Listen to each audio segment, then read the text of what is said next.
Nuevo bloque de C9 a las 9, momento de hablar de salud, de un tema sumamente interesante, más todavía para las mujeres, ¿no, Amalia? Vamos a hablar de una enfermedad que afecta a muchas mujeres en nuestro país y es el mioma. Y ya nos acompaña el doctor Hugo Adorno, él es ginecólogo y está aquí con nosotros. Doctor, bienvenido, gracias por estar con nosotros. Muchísimas gracias, muchas gracias por la invitación y es un privilegio realmente estar con ustedes. El nuestro, doctor, la verdad, un tema muy interesante, Amalia, que afecta a muchas mujeres, me decías en privado hace rato. Es así, y muchas hasta le tienen miedo cuando reciben ese diagnóstico de un mioma. ¿Qué tan grave es tener un mioma, doctor? Y en realidad no es muy grave. Sí. El mioma en realidad es un tumor benigno muy frecuente en la mujer. De hecho, de cada 10 mujeres, 4 a 5 mujeres portan un mioma. Lo que pasa es que este tumor muchas veces cursa, en la mayoría de las veces, en el 70% de los casos, de manera asintomática, Sí. y en un estudio de rutina se hace el diagnóstico. Solamente un pequeño porcentaje, que sería el 30%, cursa con una sintomatología. Básicamente es un tumor limitado al músculo uterino. De hecho, está constituido por músculo y tejido conectivo, pero este músculo sufre una proliferación anormal y constituyen los miomas. Doctor, ¿hay una edad determinada para la aparición de ellos? Sí, en realidad que sí. Es poco frecuente que aparezcan por debajo de los 20 años, habitualmente por encima de los 20 años y fundamentalmente en un grupo etario entre los 40 y 50 años. En promedio, más o menos a los 44 años se manifiesta con alguna sintomatología. Es así. ¿Cuáles serían esos síntomas que le tienen que llamar la atención a una mujer? Y en realidad que puede alterar el ciclo menstrual. Sí. Un ciclo menstrual normal aproximadamente dura 3 a 5 días y el sangrado, el 70% del sangrado en un ciclo normal se produce el segundo día. Habitualmente la mujer usa menos de 5 toallas diarias. Sí. Cuando la mujer sangra más de 7 días y usa más de 5 toallas diarias y si el sangrado cursa con coágulos, obviamente tiene una hemorragia uterina anormal y puede ser debida a diversas patologías, pero obviamente en orden de frecuencia lo primero que se debe excluir es el mioma. ¿Y es doloroso, doctor? Habitualmente no, Ah. Habitualmente no. Salvo raras excepciones que el mioma se degenere o tenga una torsión causa dolor. Habitualmente no causa dolor. Ahí estamos viendo el gráfico Sí. justamente de la ubicación de los diferentes miomas. El mioma básicamente se encuentra y prolifera, como estaba comentando, fundamentalmente en el músculo. Es básicamente intramiometrial. Puede proyectarse hacia la cavidad endometrial, entonces el mioma se hace submucoso. Habitualmente esos miomas submucosos aumentan la superficie sangrante de la cavidad endometrial, entonces eso motiva un sangrado uterino anormal. Otras veces se proyecta hacia afuera y el mioma es subseroso y habitualmente no causa mucha sintomatología. Como les decía al inicio, el 70% de los casos cursa de manera asintomática. Doctor, ¿el mioma tiene riesgo de vida para la paciente? Y en realidad que no. Para darle un tratamiento es importante determinar primero la edad de la paciente. La edad de la paciente, el tamaño del tumor, la ubicación, la sintomatología y los deseos de gestación de esa paciente. No es lo mismo que la paciente tenga 25 años, no haya tenido ningún chico y desee un embarazo que una paciente que ya tiene la paridad satisfecha, entonces cursa con un mioma a los 44 años. Entonces el enfoque terapéutico es diferente. Si yo tuviera el primer caso, una mujer joven con deseos de gestación, sería conservador. Dependiendo de ciertos factores sería conservador y realizarle una cirugía conservadora. Sin embargo, si yo tuviera el segundo caso, una paciente ya grande de 44 o 45 años, que ya tiene la paridad satisfecha, sería más radical. Radical sería en el sentido de extirparle todo el útero. Conste que la posibilidad de malignización es de menos del 1%. Básicamente es un tumor benigno. Eso tiene que quedar súper claro. ¿Y puede ser un limitante para la maternidad o no? Dependiendo de la ubicación, dependiendo del tamaño, yo te decía al principio que Sí. muchas veces causa sintomatología cuanto está más próximo a la cavidad endometrial. esos tumores que están próximos a la cavidad endometrial deforman la cavidad y muchas veces pueden ocasionar un trastorno en la fertilidad de la paciente. Doctor, nosotros siempre con Amalia hablamos también para la gente del Paraguay profundo, mucha gente que nos ve en puntos alejados de la capital y de Central. Y quiero dirigirme a esa gente. Muchas veces dicen ellos, jugué de mango la semen, está sangrando de más. Y tratan de tener alguna medicina alternativa o demás, porque el centro de salud le queda lejos, el hospital ni qué decir. Es decir, es un drama para ellos llegar hasta allí. Pero deben consultar. Esa es la prioridad. Esa es la condición sine qua non. Sí. Claro, si la paciente cursa con un sangrado, como te decía, uterino, anormal, coincidente con su ciclo, más de 7 días, más de 5 toallas higiénicas diarias, con coágulos, algo está mal. Algo no está bien, por decirlo de alguna manera. Y sí o sí debería de consultar. Yo sé que de repente cuesta un poquitito por el lugar, etcétera, etcétera. Pero yo, por ejemplo, estoy también en un hospital público donde nos derivan pacientes del interior. Entonces nosotros estamos abiertos a ese tipo de pacientes y ofrecerle el tratamiento que corresponda. ¿Qué te dicen las que vienen del interior, doctor? Y vienen justamente así como estabas mencionando vos, por un sangrado anormal de muchos días, en gran cantidad. Y entonces lo primero es un examen ginecológico, una buena historia clínica. Existe como un calendario menstrual que nosotros graficamos, se llama Kaltenbach, es la representación gráfica de la menstruación. Al realizar ese calendario menstrual, nosotros ya notamos que sangra muchos días y en gran cantidad. Entonces es un parámetro que ya nos llama la atención.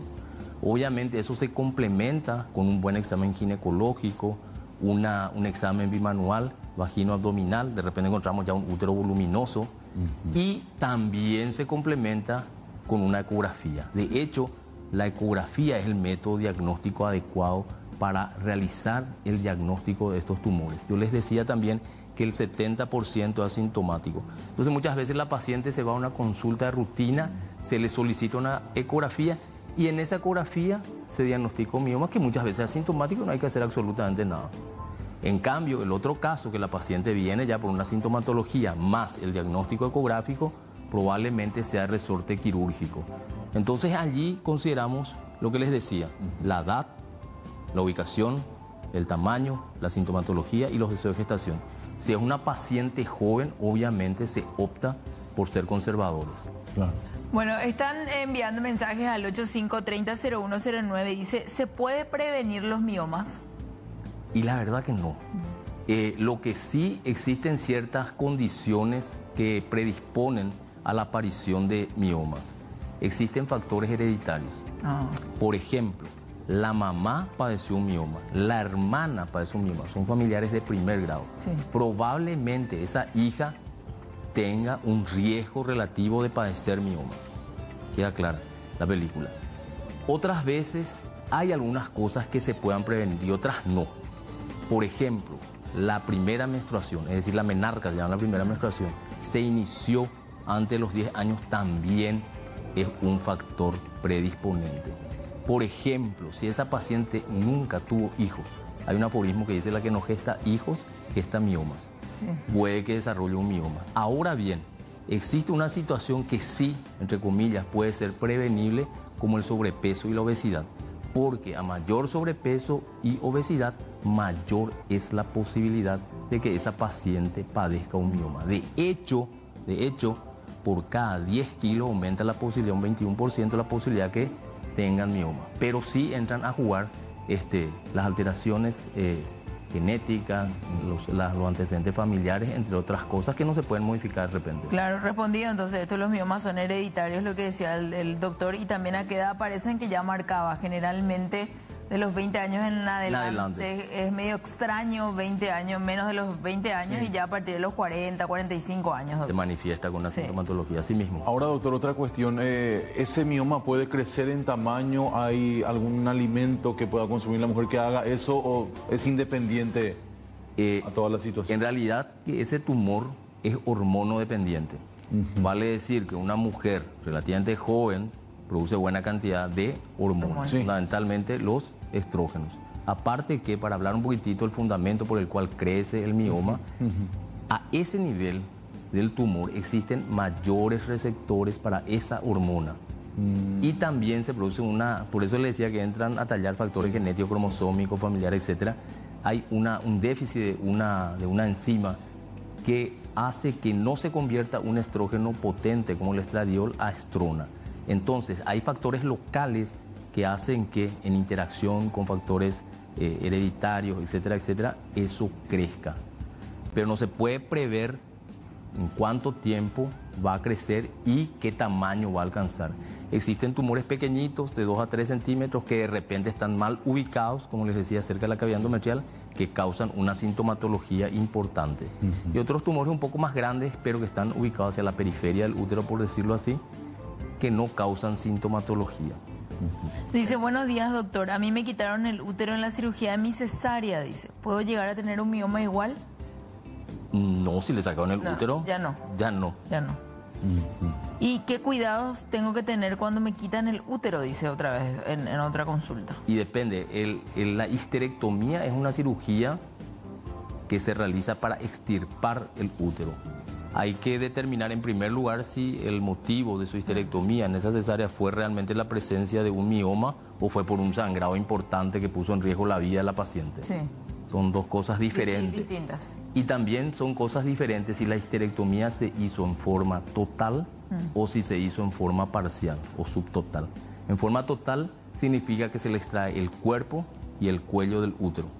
Y en forma subtotal significa que solamente se le extrae el cuerpo y queda el cuello. A todo esto, respondiendo a la pregunta, esa mujer debe consultar periódicamente si por ahí le conservaron el cuello del útero y hacerse sus chequeos correspondientes. Claro. Obviamente que incluye un Papá Nicolau, una colposcopía, una ecografía, porque hay que recordar que los anexos, el ovario y la trompa, por ahí la dejaron. Entonces, es importante que esa mujer consulte. Doctor, de acuerdo a tu experiencia, ¿cuál es la reacción de las mujeres cuando le decís tenés un mioma? ¿Le siguen teniendo miedo a esa palabra, doctor? Yo creo que lo importante es una comunicación adecuada entre el médico y la paciente. ¿Verdad? Saber llegar. Y contarle siempre la verdad, decirle lo primero, tranquilizar a la paciente que es un tumor benigno, es un tumor benigno, no corre riesgo de muerte ni mucho menos, pero sí que se debe tratar dependiendo de una serie de variables y ese tratamiento también puede ser conservador a un tratamiento radical. Eso es súper importante, la comunicación entre la paciente y el médico. Dice, buen día para todos, una consulta para el doctor. Yo tengo como enfermedad de base artritis reumatoidea. Tengo un mioma en mi útero que mide 2 centímetros, dice. 2 es muy pequeñito. Me fui a consultar y no consumo anticonceptivos. No tengo mi periodo menstrual. ¿Qué me recomienda usted, doctor? ¿Que me opere o no? Dice. Primero es importante determinar la edad de la paciente, porque si es una paciente que está próxima a la menopausia o está en una etapa de su vida que se llama climaterio, tiene un tumor de 2 centímetros, probablemente ese tumor se atrofie. Como yo les decía, es un tumor hormonodependiente. Entonces, como es un tumor hormonodependiente, los niveles de estrógeno le van descendiendo en esa etapa de la vida. Y que decir, si está en la menopausia, en la posmenopausia, los niveles hormonales estarían muy bajitos y como es hormonodependiente, generalmente se atrofia, se achica. Entonces no requiere ningún tratamiento quirúrgico. ¿Hay más conciencia ahora, doctor, de parte de las mujeres con los estudios que tenemos que hacernos anualmente o hay todavía esa resistencia al PAP, por ejemplo, a la mamografía? Yo creo que hay más conciencia. Sí, ¿verdad? Todo también yo creo que está relacionado con la educación. Sí. A mayor nivel de educación, yo creo que la persona o las personas se concientizan para consultar de manera adecuada por lo menos una vez al año y hacerse, como bien mencionás, los estudios correspondientes. Una ecografía, una mamografía, dependiendo de la edad, de los antecedentes. O una ecografía de los senos. Van a tallar el tema familiar, etcétera, etcétera. Exactamente. Y otros estudios que correspondan, ¿verdad? Eso es súper importante. Doctor, también hay muchos jóvenes, muchas niñas que van quedando a cargo de abuela, de los tíos, de personas ya adultas, que muchas veces como que no quieren llevarle a la criatura a la consulta. ¿Cuál es tu recomendación? ¿Cuál debe ser la edad ideal o cuál es la edad ideal para esa primera consulta con el ginecólogo? Y yo creo que a partir de la primera menstruación, la menarca, salvo situaciones puntuales que ocurran previamente, como por ejemplo que se encuentre un tumor, la famosa leucorrea o flujo, etcétera, etcétera, que por ahí motive la consulta antes de la primera menstruación. Pero de hecho hay centros hospitalarios como el nuestro, por ejemplo, que tienen un departamento de adolescencia. Sí. Entonces, la paciente, el familiar encargado debe asistir al consultorio y evaluarle si es que corresponde. Bien, doctor, clarísimo, clarísimo. Muchísimas gracias por la favor. visita. Te queremos tener más a menudo, ¿puede ser? Dale, genial. Vamos a volver a esperar, doctor. Dale, muy claro, muy tranquilo el doctor para los conceptos. La verdad que me quedé embobado con esto. Y es genial realmente toda la experiencia, ¿verdad?, que nos puede contar. Y la gente que mandó muchísimas consultas al WhatsApp, algunas ya respondió el doctor, por eso no reiteré nada más. Y por supuesto la entrevista también va a estar en las redes sociales de C9N. Gracias, doctor. Muchísimas gracias a ustedes. El doctor Hugo Adorno, ginecólogo, acompañándonos.